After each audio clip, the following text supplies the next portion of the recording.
Have you got it on widescreen? Welcome to our Giant Veg channel. I'm just going to give you a couple of tips now on where we are. It's the 8th of January. We've got Mr. Ian Neale, who's come up to see us. He's going to try and give you all a load of tips.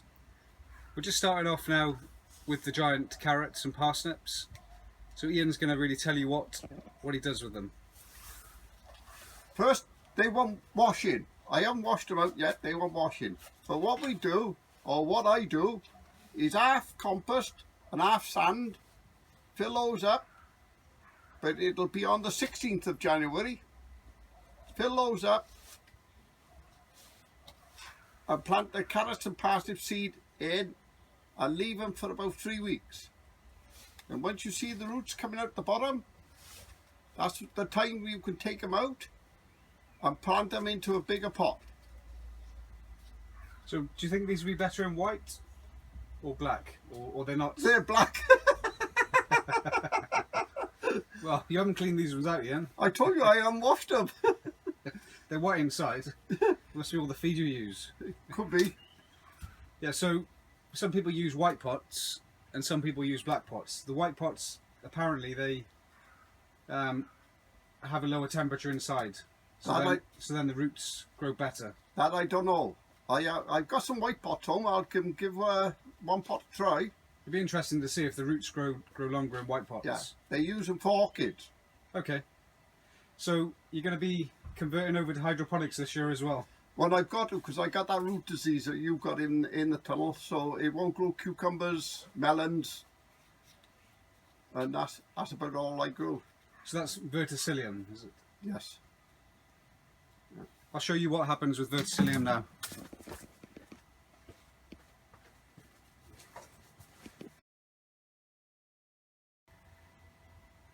These are plants that have been infected by the Verticillium. So what happens is the plant will be growing, the fruit will develop, and the plant will just literally wilt.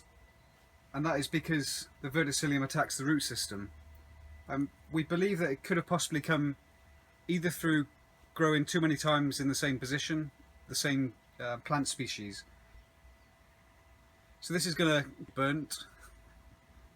We're hoping that Dr. Gareth Cave will be able to take out some enzymes from these plants and then hopefully try to find a cure for us. But what we're trying to do each year is grow green manure.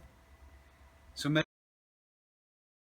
in France has told us about growing brown mustard with winter vetch and then incorporating that into the soil. It acts as a biofumigant, and then that is a natural sterilizer of the soil. So if you want to eradicate Verticillium, I believe that you need to leave the ground fallow or not grow the melons, cucumbers, or that plant species in the soil for up to 7 years, and then it will go out of the soil.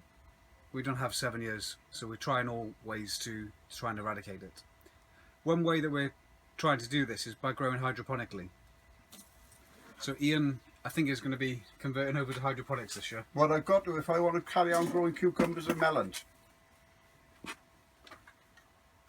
So this is the autopot system.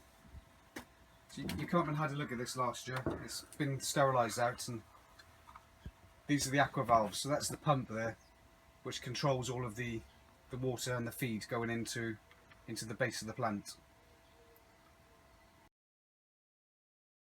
So what do you think of these, Ian? What do you think of them last year? It was alright for an experiment, or for our first year, but we got to rely on other people giving us the proper feed. Because you looking at cannon, you need a different feed for coir that you do for the peat compost. This is the reservoir here that we would use to put the feed in, and then this then goes through the pipes into the base of the autopots.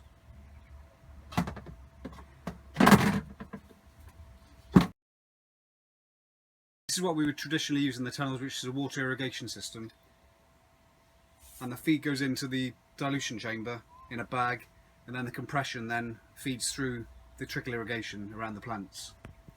You've got a different pump, haven't you, Ian? Yes. A bit more expensive. It is a bit. So what's that one called? The name's gone out of my head now at the moment. We'll have to have a a video of it. when it's working. Yeah. Okay, so we'll see the two different systems. Yes. In our earlier part about growing the giant carrots, so Jamie bought me a nice giant spade for Christmas. So this is what we're going to be using to dig out the carrot and parsnip holes. What do you think of that, Ian? It looks all right. Looks all right. I got one. I've had it for 4 or 5 years, but I also got a post hole digger. Was that the one I got you from the internet? That's it. I still got it. It doesn't feel as heavy now.